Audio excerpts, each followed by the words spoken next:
Salam, hər vaxtınız xeyir. Bu videoda mən sizlər üçün OTK Biologiya 20 sınaq test toplusundan 3-cü sınavın 10-cu sualının izahını vermək istəyirəm. Sualda deyilir ki, bir ribosom 12 saniyə müddətində bir molekul zülal translyasiya edir.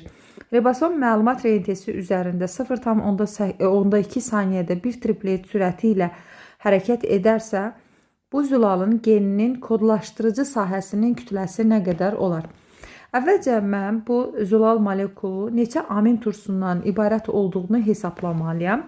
Bunun üçün saniyəni, yəni 18 saniyəni bölürəm 0,2-yə və tapırıq ki, 90 amin turşusundan ibarətdir. Və bizdən istəyir ki, həmin bu zülalın geninin kodlaşdırıcı sahəsinin kütləsini, bunun üçün biz nukleotidlərin sayını bilməliyik. 90 amin turşusunu vururuq 3-ə, tapırıq ki, 270 nukleotid var.